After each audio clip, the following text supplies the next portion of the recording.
Let's go, let's go, let's go.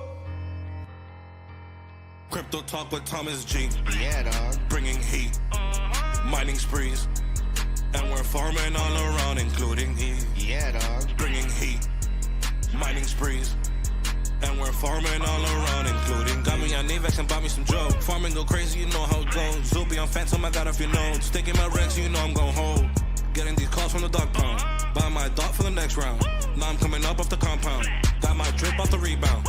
Getting these calls from the dog pound. Buy my dot for the next round. Now I'm coming up off the compound. Got my drip off the rebound. Crypto talk with Thomas G. Yeah, dog. Bringing heat, mining sprees, and we're farming all around, including E. Yeah, dog. Bringing heat, mining sprees, and we're farming all around, including E. Yeah, dog. Bringing heat, mining sprees, and we're farming all around, including E. All right. Welcome everybody to Crypto Talk, episode number 12. We're in this series. It's been a while since I've done an interview. I think the last one was with the gelato developer, but episode 12, where we do a series where I do interviews with founders out there of projects out there in crypto. So welcome to episode number 12. We're going to be bringing on board Fast Abdoul here in a minute and talk about what is ink printer. But again, remember, guys, I'm not a financial advisor. For damn sure not a professional. This is cryptocurrency. Don't ever allow an influencer or any social media platform out there to influence when it comes to crypto, because you could lose it all. So now we got those disclaimers out the way. I got my Theraflu, feeling better. Got my charts up here. Speaking of ink printer, guys, hey, and by the way, if you're on YouTube, pound the like button, subscribe. All right, get the YouTube algorithm going. Share it all over social media. Shout out to X. If you're on X, retweet it, like it, hashtags, everything they got to do with Pulsechain. Just get the hashtags in there. All right. But speaking about the printers, we got the printers up here on the chart. We're going to bring our good friend here, Fast Abdoul, right now. Let me go ahead and switch him on here, and then we'll take a look at some of these charts in a minute after a quick little intro here. Let's see. Yo. What's up, man? I thought you said this is going to be a nude stream. I came ready. You're not ready. I saw that on Twitter, bro. When did you do that? Whose stream was that? I missed it. I'm not sure, to tell you the truth. They all kind of blend together, but I never miss an opportunity to change my hat. Gosh. That's an epic photo. I cannot believe I missed that stream live, because I was on Twitter the other day and I saw that, like, right after we had that discussion. I was joking around like, hey, shirts off, nudes, right? And then I saw that, go, this guy, he was already on camera with his shirt off. It's hilarious, man. Welcome to Crypto Talk episode number 12. Appreciate you being here today. I've been hounding you to be here for a while. You kind of just been thanks, man. But finally got you on that dinner date. Ready to talk about ink printer. So do you want me to, everyone likes to be called something different. Are you the founder of ink printer? Are you the builder, the creator? What do you claim to be? I think probably founder would be the correct term. All right. So I'm not a dev. I'm dev adjacent. I work with devs. I employ devs, so I'm the push behind the project. It is a totally decentralized protocol, though.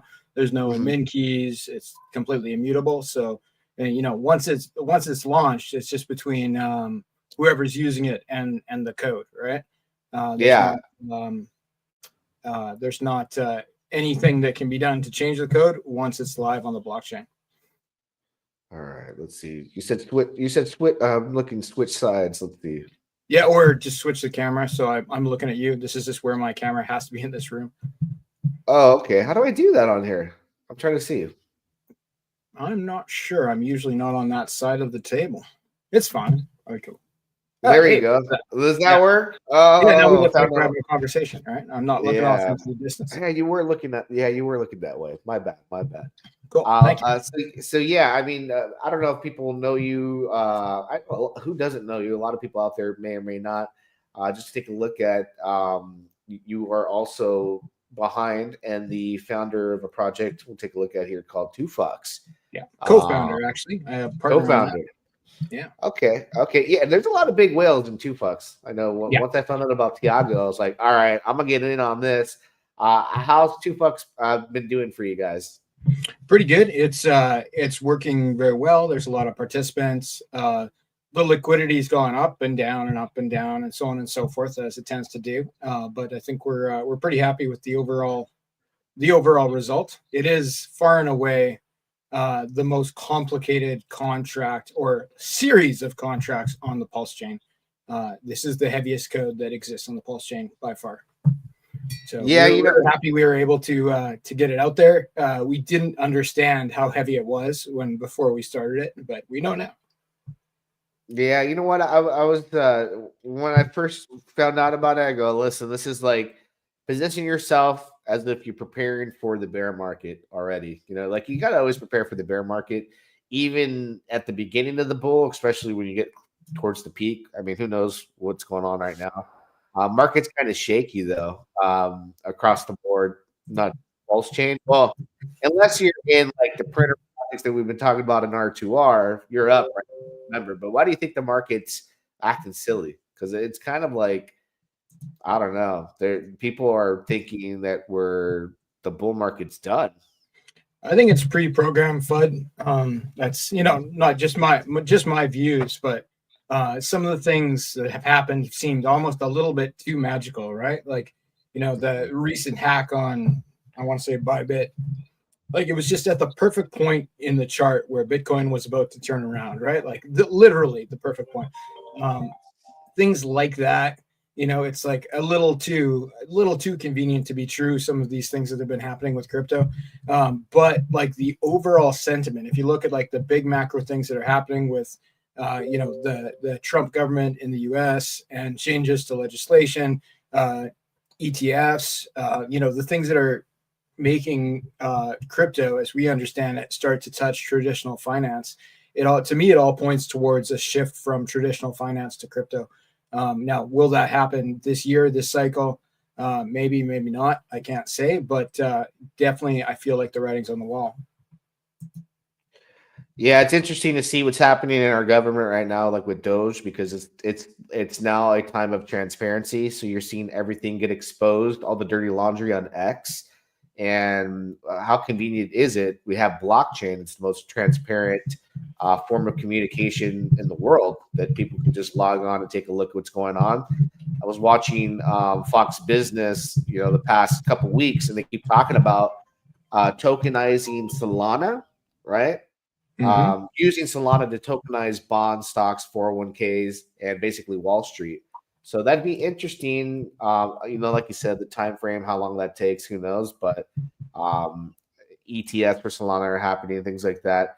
Even if all that stuff comes, I don't think doesn't mean we go into a bull market. These transitions take years. But I hope I'm wrong. I had been saying for the past year that the bull market would end in March of 2025.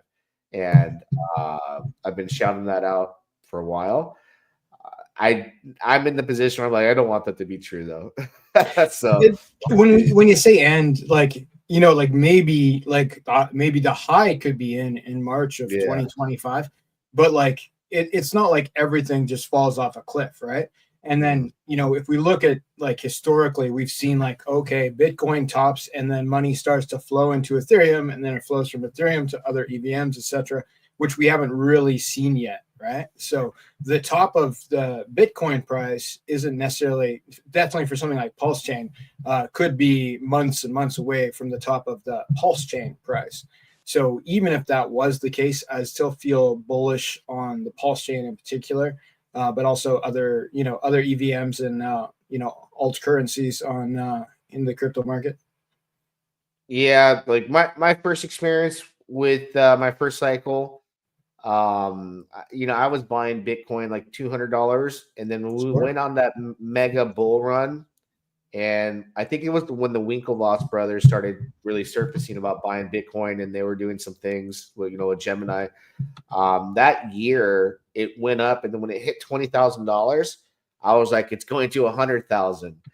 And sure enough, January, I think it was 2018, I believe, if I'm right, the cliff happened. We dragged all the way down to 3K, but at that time, it had only been an environment where the only blockchain that people were on, where smart contracts started was Ethereum. So like you said, like Pulsechain could be in its own little realm of opportunity and cycles. Obviously, it's been known to be an ETH leverage. But hey, since Richard Hart hacked Bybit, right? Like they said, he can burn all that ETH and pump the price of Pulsechain or bridge it over. I thought that was funny that some people thought Richard Hart was behind the Bybit hack. I don't know if you heard about that. Yeah, I think he probably is working with North Korea to hack all crypto exchanges. That totally makes sense. Yeah, it makes no sense. Now that we're we have you here, and the topic is going to be about ink printer. Just looking at the price of ink right now. Yeah, $2.21. I think it's a good thing that you're jumping on the opportunity, because I'm assuming that with the adjustments that took place with the emissions being cut down to practically nothing, this was something that was of interest, because now ink to me went from having a major incentive to yield farm and to hold it for like potential down the road, to just being ink, just a token. Like you can't farm for it. Now it's more scarce. But is this part of your decision making transition into ink printer? And we'll kind of just intro into what you got going on here. Oh, for sure. Like the adjustments you're talking about, I think they've happened 4 times now. Where Richard or whatever powers that be that control PulseX have reduced the inflation to the point now where logically it's, in my opinion, it's not actually a win to farm on PulseX, which I think is part of the plan. Like I think he's literally trying to shake people out of the farms, which means shake them out of liquidity, right? To get them to remove the liquidity for the farms they have on PulseX. Like the PulseX Pulse Payer is currently paying 0.3% APR. And you don't earn any swap fees because it's on PulseX V1. So all you're getting is 0.36 APR in ink token in order to participate with that.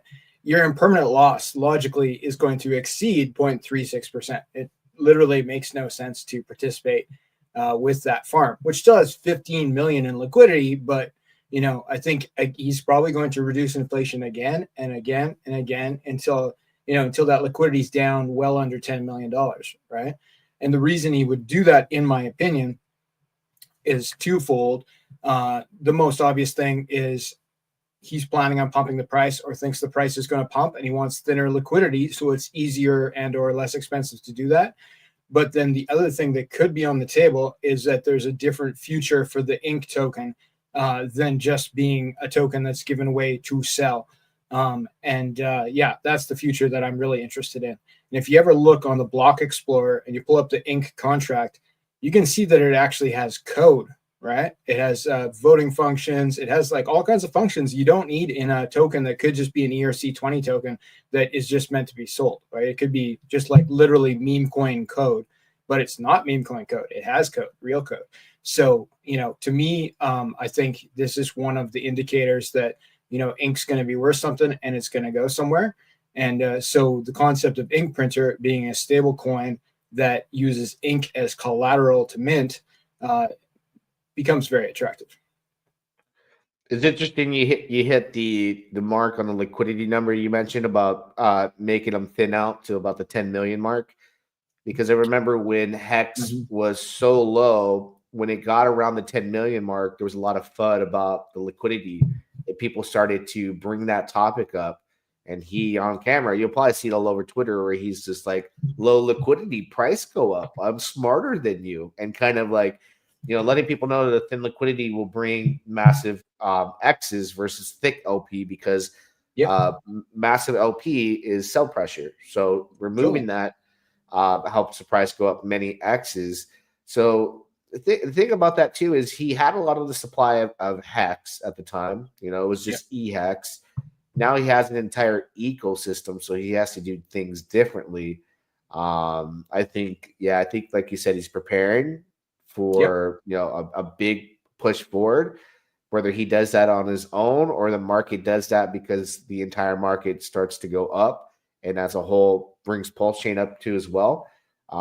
That's probably a timing thing, but I think people are not too confident in his timing for the simple fact of that ETH purchase at $3,700. They're like, okay, he's human, so now we know he's human. He made probably a horrible trade with the SAC funds, but Maybe not. Like we don't know 100% yeah, of the story behind that. One thing I've heard is that maybe he moved it into ETH because he knew about this SEC stuff / Interpol stuff, and maybe that was a safer place for it to be, even though it wasn't a good buy on that day, right? yeah. So maybe it's like, okay, maybe it was easier for the powers that be to sequester USDC or DAI or some other stable coin in the portfolio. And if you moved it all into ETH at that time, it would be much more difficult. What are they going to do? Shut down the whole blockchain? So I think that could have been part of his reasoning. It may have nothing to do with price, though I am strictly speculating. He hasn't consulted me about his trades lately. Yeah, no, I hear you. Yeah, there's just so much that the only thing on the table right now is speculation, across the board. 100%. What's he going to do next? So tell me, ink printer, what do we got here? What's the opportunity that you saw, and what are kind of like, what's the foundation of it, tokenomics, if you want to get into that? Sure, you bet. So the general concept of the ink token, right? Like right now, without I would make a guess that maybe there'll be future utility for ink, but right now there's not. Right. So the utility is sometimes this billionaire guy buys it, right? Which is pretty good utility, but it's not not something I put all my hopes on. What ink printer can do as a stablecoin protocol is give way more utility to ink, insane utility compared to what it has right now. People will be able to take their ink, use it to mint a stablecoin, right, by depositing it into a vault. That ink that was deposited into the vault is still a path to their wallet. So the stablecoin that they effectively borrow against the ink, they can repay and take their ink back at any time. But the stablecoin that they mint with it, they can do single-sided staking via the protocol, or they can use it for liquidity farming. So what we're kind of doing by launching Ink Printer is allowing for people to more or less single-side stake your ink. You can turn your ink into a stable coin, and it can be turned back at any time. And you can stake that stable coin single-sided with no lock and earn some yield, right? So, that right there gives something for people to do with ink other than just wait to sell it, which is huge. If we lock up, $10 million worth of ink inside the protocol, that's going to take huge sell pressure off ink, which would cause the price to rise, which would allow people to borrow more money against their ink, or more stable coin rather against their ink. So it's the INCD, the ink dollar, is going to be the stable coin in question. And that stable coin is going to have the utility of staking inside the protocol or being used in yield farms against other stable coins, right? So there'll be more than one way to make money with your ink because of this protocol. Okay, so you're a lending protocol. Yep. Your bar. Okay, so now I guess you could say for the lending protocol, probably that the best case scenario could, especially if you're going to be taking loans, is probably if it starts soon, because I think the bottom is going to be, based off my chart, my speculation, the bottom is probably going to be roughly like below $1.50, maybe less, right, for ink. So if you get into a loan, as close to the bottom as you can, you're pretty much printing free money with price appreciation because the collateral ratio is going to increase your position. Which would allow you to take out more funds if you wanted to, or even use it as leverage on ink. There's like a potential leverage tool usage, because you could borrow funds against your ink, use it to buy more ink, deposit that ink, borrow funds, and you could end up having a large ink bag tied to your wallet, right? You have to understand how the protocol works. It's not like a new guy play, but it does provide both a leverage tool and a stop loss tool, just in how it's made, just in the code. Yeah, there's interesting loops with lending protocols too. Like, for instance, like when I play them, I just balloon them. I don't even pay them back. I wait for them to be at the very, very bottom and let the price appreciation allow me to go back in, borrow more, take that out, but just keep increasing the position with those percentages coming up and using, like you said, that stable token. So that stable token, it's going to be yield farming. What is it going to earn you exactly? You're going to have an ink token. What was it called? Ink stable? The INCD, the ink dollar. Ink right? dollar, okay. So, and then the secondary token of the protocol is the print token. So, which and the description is ink printer, right? Because you can stake that token inside the protocol, and you will print ink tokens effectively. Like the actual ink token, you'll get a portion of those, and you'll also potentially get the ink dollar as yield when you participate like that. And that token is primarily like probably strategically sold to buy more probably ink to loan out, I would assume. Well, you could sell it to buy ink, right? Or you'll actually, if you stake it, you can get ink, right? Because the stakers of the print token, they receive from the redemption gains, they get ink tokens. So you could actually get more ink tokens by just staking the print token. And then anytime somebody mints the ink dollar, if you have staked print tokens, you get a portion of that, right? So you can actually get more dollars, which you could then stake. And so it's like a nice little yield loop where they have different options. And that's just inside the protocol with the single-sided staking. There's also going to be, there's two on day one, there'll be two farming contracts set up. So one will be the ink dollar against DAI from Ethereum. And I think it's important that it's paired with DAI. So you have the stable only, no impermanent loss pair that you can farm again for the print token, as well as it's on PulseX V2. So you get compounding on that. And then with the print token itself, there'll be a farm that's print token to ink that you can farm again for more print token. So, we'll have multiple yield loops. And in the future, it's possible that 2Fox, which is something I have an interest in, could feature additional farms for both the stable coins paired against other stable coins that are likely native to the Pulsechain, like PXDC, HexDC, USDL, etc. That you'll have other yield farming options for the stable coin as well as potentially for the print token. So when you have multiple yield farms coming from different protocols, it avoids dilution on the yield because it splits up the pool. So instead of everybody being in one pool, if everybody's in two pools, right, and 50-50, they're both groups are getting 50% more yield than if they were all in one pool. And if we can make it 5 or 6 pools, well, that could get interesting. Absolutely. And I think somebody mentioned your mic's making a ton of noise, I guess. I think that was the second time. I don't know if it's probably me what my chair. Let's do a test here. I'll try to stay still. Okay. No, I just wanted to let you know. Okay, so I get the looping systems and how that works, because just for people that are not familiar with lending protocols, from an understand, using your token as the token I've used on other platforms and comparing them, ink dollar is supposed to be roughly $1, but it could go up to $1.50 at times, $1.15, fluctuate, and then at those times are where you could take profits, but kind of loop it, right? It doesn't just stay at $1. I don't think you're going to see the ink dollar at at $1.50 or $1.15, except with the exception of maybe very early on in the protocol. Because there's sort of the protocol is made to keep something at $1. So the print token can be a speculation token. That's a volatile asset. It can go up and down. But by nature of it being a stablecoin protocol, it's kind of supposed to keep the coin between 97 cents and $1.02, right? Like in a very, very narrow range, and more likely between 99 cents and $1.01.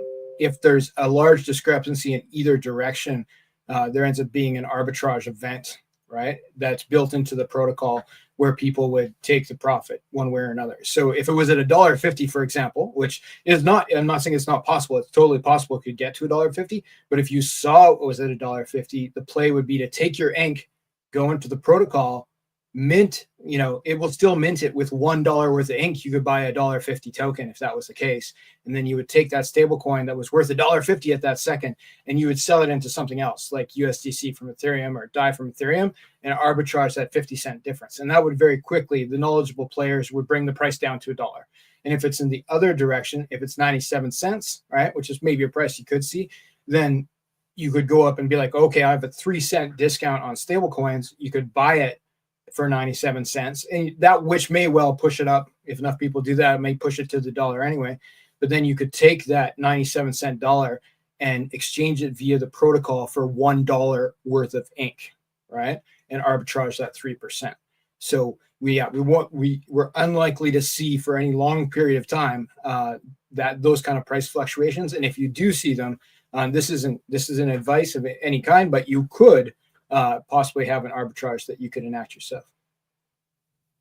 Okay, what is the collateral ratios at, as far as liquidation, and is it at a 0% loan, or like the fees? How does that work? Okay, so as far as the loan percentages go, like what you pay, it's it's a 0% loan, right? So you're not paying interest on the loan. There's fees when you like enter the pool, like when you're minting, and that's what goes to the print stakers, etc. But there's no ongoing interest. So you can have that once you open a vault and you put in $10,000 with ink and you take out $5,000. There's no interest that you're paying that would incentivize you to pay off the loan necessarily, right? You might do it for other reasons, like you want your ink back in your wallet, and then you can pay off your loan, you take your ink back. That's fine. The collateralization ratio, as far as the minimum goes, is 110%. 110% is the liquidation point where you could be liquidated. Somebody has to press the button to liquidate you, at which point there's a $50 deposit that you would lose. The $50 is, a loss that you would take if you were liquidated. And then past that, it would depend what was happening in the market, right? Whether you bought back in, what you did at that point. But those are that's the line you want to for sure stay above, is 110%. But there's another line of 150% that is much better to stay above. That's a possible liquidation point if the protocol goes into recovery mode. So if the health of the protocol isn't doing well because of the amount of stable coins and the overall collateralization ratio, it can bump the liquidation range from 110 up to 150. So though, if I was doing it, I would try to stay above 150 all the time and never come anywhere close to 110. Of course, many people are going to be much more collateralized than that. They're going to be in the 200, 300% range, which means that they're very unlikely to get liquidated, because you'd have to have an 80% drop in the ink price for that to happen. And it's all about the ink price, right? So if you put in $10,000 with ink, you take out $5,000, and in one day ink goes down by 80%, you're going to get liquidated. But the other side, which is you're like, oh, you lost your ink. Sure, you did, but you get to keep the $5,000. Right? And that's the stop loss part I was talking about. So it depends what you did with that $5,000. Did you do something smart with it? But certainly if ink for some reason did an 80% dip and you had $5,000 in hand that you borrowed from said ink, you'd be able to buy the bottom of the market and have a lot more ink than you started with. So that's an extreme example, but it's not impossible. So it can be a negative, it can be a positive. It just depends on what's happening in the market. But education is the key thing. Like, read the white paper before you use something like this. Like, it is, like I said, a completely immutable protocol. There's no admin keys. Once it's live, like, I can talk to you about it, but I cannot change the result. I have zero control, which I think overall is a good thing for a protocol like this, where there's money involved. Right? There's no way for anybody to take money from the vault except for the person who opened the vault. There's no way for anybody who's involved with the protocol, the devs or myself, to help you recover your wallet if you deposit something there. If you lose the key, don't, like, your private keys, that is, right? It's just between you and the blockchain. Yeah, and just so we touch on, so people can come back and if they have this question and they see it here on stream, recovery mode typically is something that would happen when ink goes down drastically. But in addition to that, if Pulsechain went down like crazy, recovery mode would probably be likely for the system. So with your setup in recovery mode, does it start to liquidate the biggest positions at the lowest percentage from the bottom up, right? And It's always the lowest collateralized position that could be liquidated, right? Up to that 150% mark if it was in recovery mode. Honestly, we haven't seen the other three liquidity forks on Pulsechain. So we have Liquid Loans that uses Pulse as collateral. We have Earn that uses PulseX, and we have Flex that uses Hex as collateral, the last two by the Power City team. We have not seen them go into recovery mode yet. So they may never. But it's just, this feels like, that's not an unreasonable thing to plan for. But it's always going to be the lowest collateralized vault that gets liquidated first, right? It Yes. doesn't mean that multiple vaults couldn't get liquidated. If there was 10 vaults under the 110%, then all 10 could be liquidated. So it's like and it's the users that are incentivized to do that because they get the $50 deposit that I talked about. On liquid loans, it's $200, which it makes, so guys are probably trying to bought it for $50, probably less. There's less of that going on, but you're still incentivized to press the button to liquidate a user if that's the case. So yeah, don't be there would be my advice, but everybody will have to make their own choice there. Yeah, everyone's risk tolerance is different. You want to dangle your feet over the edge, and it may work out for a while, and then you might get liquidated.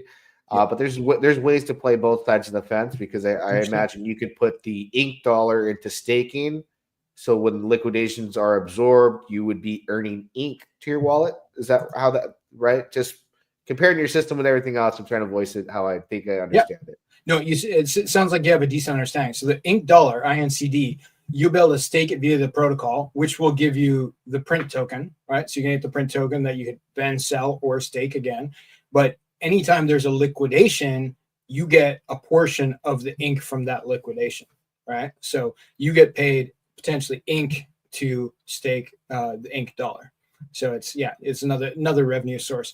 As far as the liquidations go, like, I don't think people know this, but like a lot of the time it's players who may be getting liquidated on purpose, right? It's like it's a potential way to exit a position, more so with the redemptions, which is a better way. But like there's definitely players out there that are using both liquidation and redemption as a way to potentially exit a position without having to sell those tokens, where they've leveraged the position. They're like, okay, I'm going to let this get liquidated. I'll just leverage it to the max, and then come back tomorrow and that'll be done, right? So you might as well be on the profit end of that, in my opinion. I don't think planned liquidation is a good play for most people, but some of those whales got game and they have plans, so it's not always bad. It depends depends what's happening in the market, and depends what you do with the stable coins that you borrowed, right?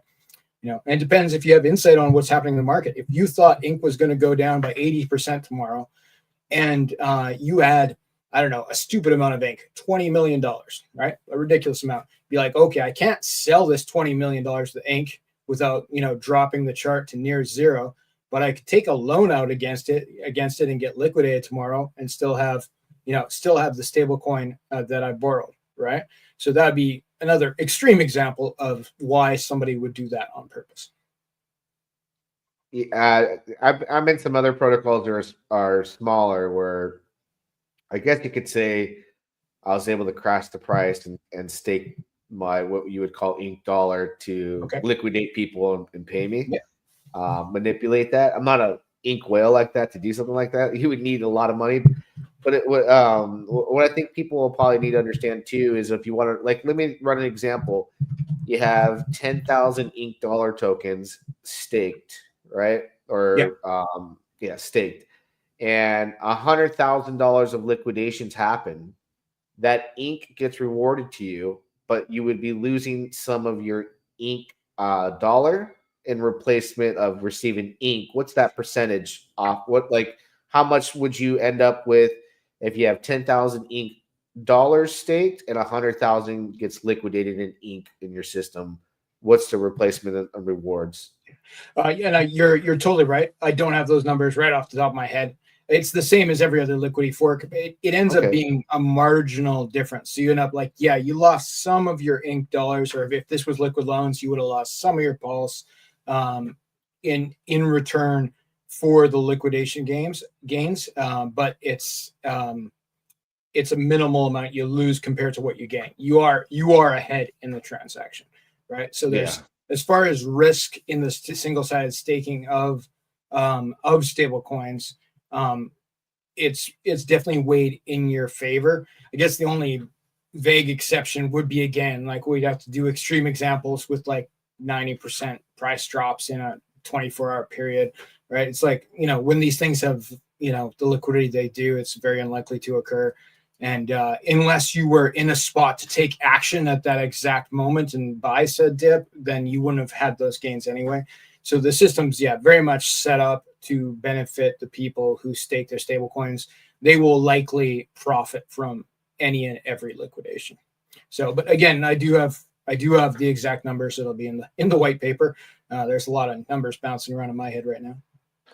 Yeah, it's like the educational part of this, and how, like, with my group, I'll be sharing with them how to do it to continuously increase your position, how to make money. But at the same time, if everyone strategically did it, the same way, in the right way, the way you should do the system, Yep. it ultimately helps Ink's price, which is good. But Ink's going to go up regardless, I think, for as low as we are. Did you have some screen things you could show us, like kind of? I know people are more visual than hearing us kind of. Yeah, I'm going to just pull up my testnet that I have running. I'm going to make it public soon. I just haven't yet. The website will be inkprinter.com, and I'll host the testnet there first in a matter of days, and then that'll be where the protocol lives, of course. Okay. Let me just press the buttons, and we will share a screen. No problem. Here we go. All right, so I'm going to add this. Cool. So this is the Ink Printer Protocol dashboard. All right. I made it so this dashboard has almost everything you need without having to switch pages. This is after you've signed in, but there's not too much to it. I might do a splash page where there's like where we talk about how cool it is and stuff and make it look fancy. But this is like sheer utility. That's what's on this page, is most things you need to do. So right at the top here is where you can deposit your ink into the vault, and then you can borrow the INCD stablecoin right here, right? And you can adjust those ratios. It goes up and down. And as you change the ratios, you change your collateral ratio will go up and down, right? So we can see when we started, this vault was a little bit unhealthy, right? With only 134% collateral ratio, but a person could either add more ink to the vault and pull up the collateral ratio, or they could pay back some of the stable coins in the vault and increase their collateral ratio. All right, so that the user is in control of this, and this is accessible at all times. And then once they have that stable coin, they can deposit it into the stability pool. Now, the stability pool that's the one that gets some profit from the liquidations. All right, so we can see here's where the liquidation gains will go. This particular testnet wallet hasn't received liquidations yet, but it has to receive the print token, right? So partly because it's a huge staker with $500 of ink dollars, but it's acquired quite a number of print tokens, and then those print tokens can then be staked to receive ink and ink dollar. And by the way, this shows it's 0. It does totally work, but it requires another wallet. Every time another wallet adds or removes, that's the cue for the protocol to update the price, right? So on my testnet, that is mostly me, myself, and I, and my devs, it hasn't moved for a couple of days. But if I change wallets here, we can see the difference. Yeah, for me, like it's trying to position that print position right there to as high as I can to earn more ink dollar, but also like at times where I need to buffer my loans, I would take print and sell it for ink and buffer that, pad the loan up to bring up the collateral ratio. Because like I said, I just continuously beef mine up with no plans to ever pay them back. I just make so much profit out of them with the loop strategy that I use with loans. I like this because this is something I'm pretty fresh with right now with strategies, and I'm more excited about it because the bottom is like near. I believe the bottom is near, but the lower ink is when this starts, the more opportunity for that increase to go up to borrow more against and then print like crazy. So 100%. Then here's the farms I talked about, right? So which are going to be built right into the front page of the protocol. So you don't have to go anywhere else. So you have your ink dollar against DAI, and it'll be DAI from Ethereum, right? And then you can farm that to earn print tokens. This is a pretty sweet pair because, again, stable against stable. Like, if it's worth $1, there's no impermanent loss, and you're also earning the swap fees between the two stables. And then we'll have the print to ink staking. All right, now since print is not a stable coin, if it's the LP is very much tied to ink and the price of ink does a 10x, that would be beneficial to the price of print. So I want to encourage that activity for that reason. So then off to the right here in the top right hand corner, we kind of just have all our stats, right? The things you need to know to make decisions. So it looks like we got $250 ink, so that's great. This is testnet. It's not really $250. So we have then the print token price, where the ink dollar is at for price, right? It will show you right here. So you'll know if there's an opportunity there or not. 99.57, there's probably not an opportunity to do anything. That's about where it should be, up or down 0.5%. The borrowing fee right here, you can see 0.5%. That's what obviously goes to the print stakers. Total value locked in the protocol, number of vaults in the protocol, which right now is 2. 2 is not a healthy number. We'd like to see 2,000. I think when it's live, we'll be more likely to see that. The ink dollar supply, so how many total dollars are issued, right? How many of those dollars are in the stability pool, staked in the protocol, which is, a healthy thing, but we want money in liquidity pools as well, obviously. Stake, print, all the details. Is it in recovery mode? So that's what we just talked about, right? So right now it's not in recovery mode. I've tested it. It can be in recovery mode, but you want to keep an eye on this. So if this is a yes, that means that 150% is in place instead of the 110%. So that's where it's at. And then this is for my wallet. This information is specific to this wallet. It tells me the liquidation price if the protocol is in normal mode or if the protocol is in recovery mode. What price do I get liquidated at for this specific wallet and vault, right? So this is useful information to the users if they're trying to avoid liquidation. So if ink price dropped from $250 to $204 in normal mode, then I would get liquidated. Now, since it's already at $250, it actually, if it went into recovery mode for this wallet that's only 134% collateralized, this wallet would get liquidated again. So, this information is all available to the user. And then risky vaults is the next section over here where they could go through and they can see the vaults, which I only have 2 right now. We'll get some more users in there. But you can see which vault's more at risk. Well, this one that's 134% collateralized is at risk. That's not the spot you want to be in. You want to be this guy that's 400% collateralized. And hopefully we get, several thousand vaults, it will be a much healthier system. And you can put 1,000 vaults between you and the bottom and stay safe, or at least understand your position and what it means. So then Could finally, that guy borrow against that 400, or is there a ceiling like a 210%, 250%? Did that person? the 400%. Here, let me switch the wallet and I'll show you. Yeah, like is there a max you can borrow like up to like just 250% mark or anything like that? Well, it's actually with collateralization ratio, which is the language used in the. I've been looking at it for so long, I almost don't know how to translate it anymore. Collateralization, which is the language used by all the liquidity forks, it's actually kind of reverse to what you're thinking. So the low is 110, right? The high can be as high as you want, right? Like as far as what you're borrowing. So this wallet, for example, has inserted $2,100 worth of ink and only borrowed $450. So they have a higher collateralization ratio. A higher ratio is healthier. It means you're less likely to get liquidated. So this particular wallet, like, let's see, where could we push this to? 2,000. What if I borrow 1,000? I'm still at 201%, right? If I want to get liquidated, I have to go about 1,400. No, 1,800. There we go. Yeah, if I go to, I'll say $1,900, then I get liquidated. So, but that's because that drops my collateralization ratio below the 108%. But as it sits right now, with $450 borrowed, I'm extremely unlikely to get liquidated again, unless there was some radical thing that happened with the ink price. So that's this is your safety margin here, and you'll see that it changes colors. It's red now. Red is bad. Don't be red. Right? Yeah, purple is good. We like purple. At a 423% of the price went up that high, I would just do a forced liquidation, borrow max, let it liquidate, and stake my ink dollar, get some reward. But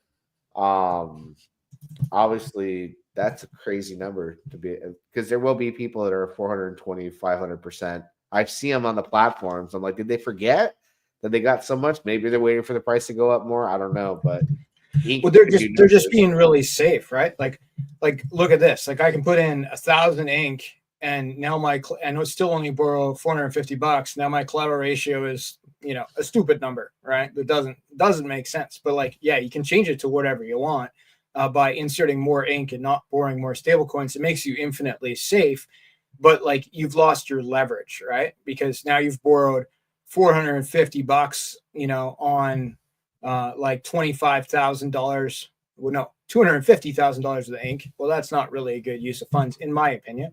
But if you were to be in a safer position, but still not insane, like okay, I could borrow from 250 grand, I could borrow $50,000. Well, that's enough money to do stuff with, and I'm still insanely safe at 500% collateralization ratio. I'm not in danger of getting liquidated unless something very insane happened. But like some players are going to be in that spot where they're going to want to be super collateralized and be extremely safe. And some people are going to play it like right on the edge all the time, right? And sometimes they'll get liquidated, but those guys probably know what they're doing, right? It's a different game. So I could put in 250 grand and take out 150 grand, and I'm still safe by the protocol. But like, yeah, if there was a big move, I might be in trouble, right? So, but then I have 150 grand to play with. Like, that's real money. I could use that to buy ink and then deposit that ink back into the protocol, like you were talking about, and end up with like a massive bag of ink. And then if ink goes to $80, like, man, it'd be making millionaires. Yeah, there's a way to game these systems rather like in your favor. That's why I'm saying like the closer we get to a bottom on this, the more interested I'll be in playing this, because I could take out like a fat position and just kind of maybe just let it sit as price goes up, and then start playing a little bit, borrowing to beef it up. But if ink 2 or 3 X's from there, your percentage jumps up, then I can pull from it and have a big giant like ink dollar position to stake, or just go into ink, because the system is designed to do it so many different ways. It's just I'm getting more involved in these. I wish I had done this a long time ago across the board, but I've been getting my feet wet, and I love lending protocols. I never would have touched them before, but now I understand them more than I won't get into too much detail unless we're doing it for your private group one day. But like, yeah, there's ways where you can play these things. Getting in early is a good thing if you believe in a protocol like this, because there's lots of early opportunity, particularly during the first 2 weeks after launch. There's games you can play with these liquidity forks, and this is liquidity fork number 39 that I know about. So it's this is, in my opinion, the most trusted stablecoin protocol there is. Yeah, I'm sure like the only thing that people would be like that makes them go, oh man, like not want to participate is when they speculate on, for example, print token. Is that what it's called? Printer print? Yeah. Right. Is that the way I put it, that one's meant to be abused the most, sell pressure, used to loop the system, because ultimately you want more ink. So I think by habit, people will be like, let me go 10 grand in on it. And then they're up and they don't sell that, because it will go drastically down as the system gets stronger. But it'll still have, ups and downs, and do good. You can earn yield, obviously, through the stability and staking. But I always tell people, like, I don't recommend you speculating on it that it's going to go to the moon. Like, it's going to have a lot of sell pressure. As long as people are using the protocol, the print token will always be of value, because it would be paying yield, right? So there's always going to be a magic number where that becomes the yield that's being paid out is greater than the yield than the cost of the token, and obviously that's gonna maintain the price to a degree. But definitely it is a volatile asset versus the ink dollar. The intention of it is to not be volatile, right? So, but a stable coin also can't go up in price much. But there's definitely two sides to it, and there's different ways to play the game. the numbers will matter as far as what you do with your yield.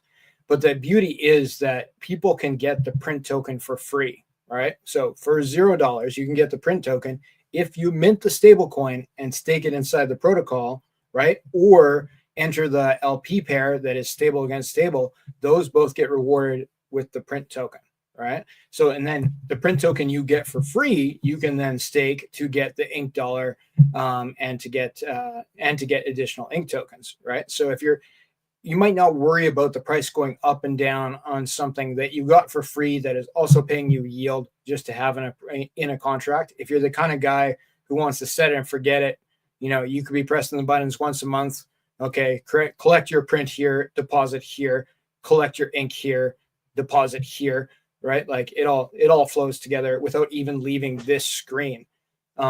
If you want to involve other protocols, like if 2FUX gets involved and ends up having lucrative liquidity farms as well, there could be like a whole balancing act game for the advanced players who do want to press the buttons every day.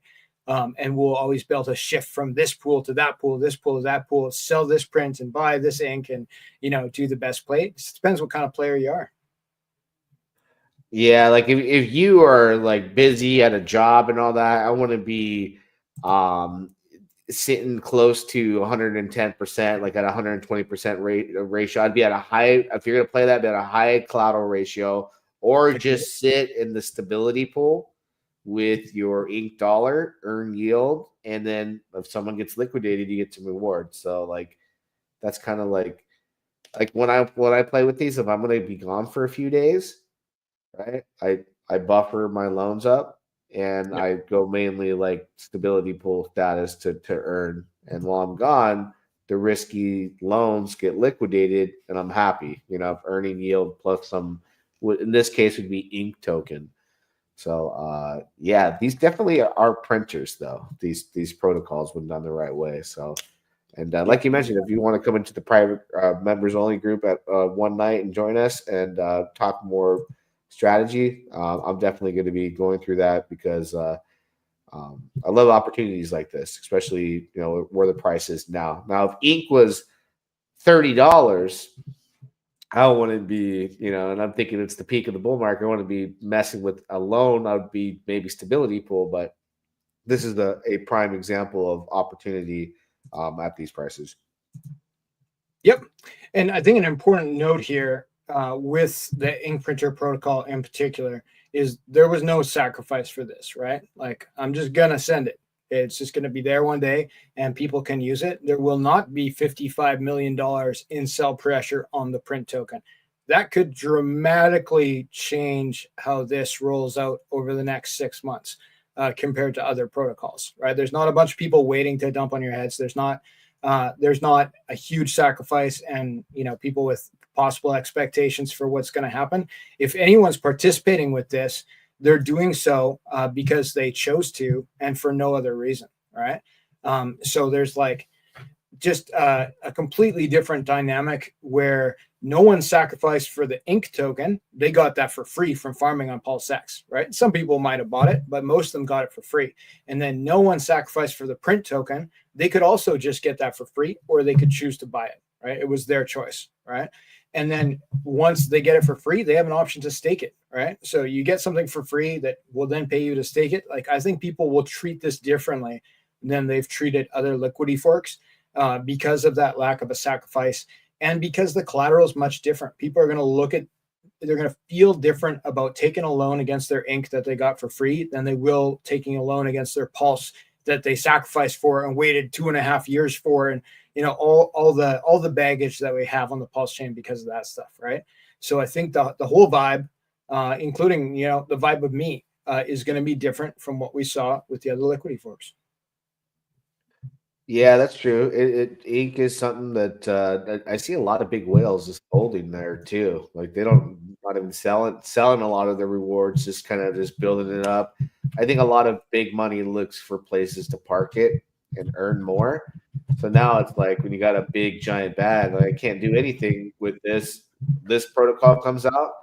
I think there's going to be a lot of interest in it, especially with bag holders. So yeah, and I'm going to be knocking on those doors. Like, I'll be talking to the Fire Whale and guys like that and being like, oh, hey, you're making 2% in the Pulse X farms, but you have this giant bag of ink. Why don't you put it here, right? So and get those guys involved. And obviously they're going to suck up some of the yield, but some of those whales have diamond hands. They're the ones you want to have the yield, right? They're the ones who are going to stake it for more yield. So there's, it's part of the game is that we want these big players involved, and in this system, it's definitely good to have these big players involved. absolutely. I'm looking at your answer. You said 2 weeks after the last person asked. Oh, people are asking when launch. I think I've seen you in chat. You just haven't given a definite time frame yet, have you? Could happen anytime. Yeah, well, that's I've been very consistently telling people 2 weeks after the last person asks is when we'll launch. But as far as the protocol goes, right now it's 100% completed. The front end is done. As far as the app page, like I said, I might make a splash page that looks fancy, but the app is there and it works. The back end code is again 100% done. It's an audit right now, so I'm not going to launch it without an audit. I don't think this Liquidity, the exact same code minus the lines that say it's using ink for collateral has probably been audited 100 times. But this audit will verify that this is a straight Liquidity fork.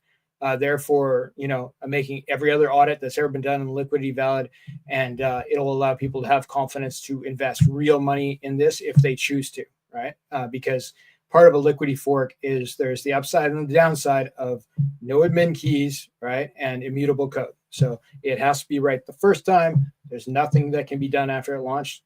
So once the audit is done, and I'm already 100% confident, but once I can make everyone else 100% confident that this is a true fork of Liquidity, which is done very well on multiple chains, then it will launch, and it won't take very long as far as the actual launch time goes. It's not going to be a secret, right? Like I'm not, this isn't a meme coin. I'm trying to stealth launch. I will provide as much notice as possible once I know 100% that it is ready for the public. And there'll be a date. Everybody can log in and participate if they want to. As far as like the print token goes, like obviously we need the protocol to launch before that exists. As far as the ink dollar goes, that literally doesn't exist until the first person makes a vault and mints it, and then the ink dollar will exist. But those farms that we looked at, those will be there day one, moment one. They'll be available, and probably they'll be paying silly percentages on the first day. So I think people will be there for that. Yeah, I'll try to do my part. As when I aim to get in, I try to time things, but educate people on how it's done. There's high risk, high reward ways of doing it. There's I guess everything's high risk in crypto, but there's ways you can do it less stressful, I guess you could say. And I'll be able to voice that and show the team how it's done. So is there anything you want to share in the chat, like links or anything, or maybe Telegram? So the Telegram's in the description of the video on YouTube, but there might be people on Twitter. Yeah, it looks like we got more people watching on X than we do YouTube. So turn on. You can put that in the comment section or however. In there. So I forgot to mention, I'm having a contest right now. It's a very simple contest. We're trying to get more people in the Telegram room. So I believe we've linked the Telegram room in the YouTube video here. There's 3 prizes. So first prize is $1,000 in ink, Richard Hart's ink token. Second prize is $500 in the print token, which obviously doesn't exist yet.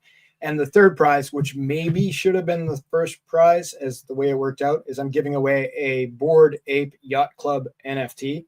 It's a P copy NFT, meaning it's a copy of the one from Ethereum, but it's unique on Pulsechain, and it is the actual copy. Those have been selling. The price is going up huge. One sold last week for $1,500. It's probably worth more than the other items on the list, or at the very least could be.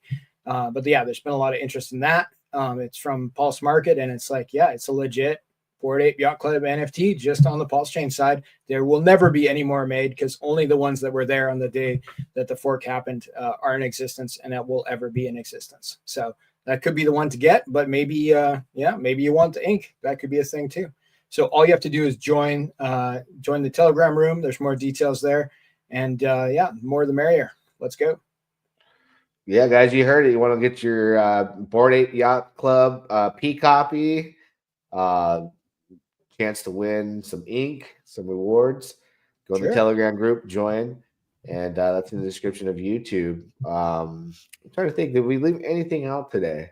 I feel like I covered most of my questions I think people would be curious about when it comes to the ecosystem.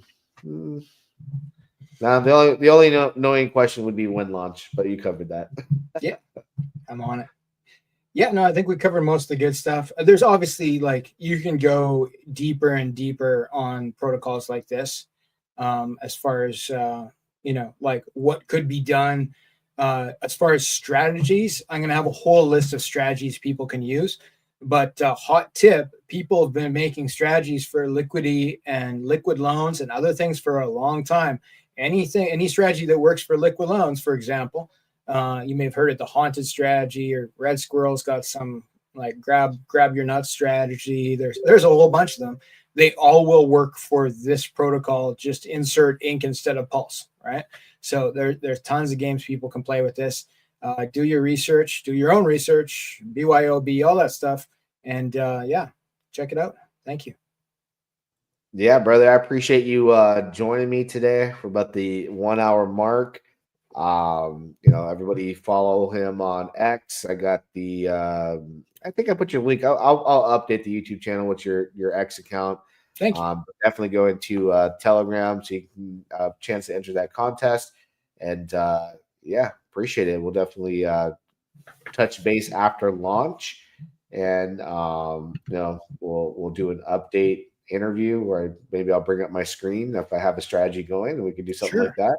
Yeah, that'd be great. Love to have you back for another Crypto Talk episode, whatever it is by then. Sound good? Let's do it, man. All right. Well, thank you everybody for being here. Smash the like buttons out there. Drop a comment. You know what to do. Till next time, we'll see you again. Yeah, dog. Woo-hoo. Let's go, let's go, let's go. Crypto Talk with Thomas G. Yeah, dog. Bringing heat, mining sprees, and we're farming all around, including heat. Yeah, dog. Bringing heat, mining sprees, and we're farming all around, including got me on Avex and bought me some Joe. Farming go crazy, you know how it goes. Zoopy on Phantom, I got a few nodes. Sticking my Rex, you know I'm gon' hold. Getting these calls from the dog pound. Buy my dot for the next round. Now I'm coming up off the compound. Got my drip off the rebound. Getting these calls from the dog pound. Buy my dot for the next round. Now I'm coming up off the compound. Got my drip off the rebound. Crypto Talk with Thomas G. Yeah, dog. Bringing heat, mining sprees, and we're farming all around, including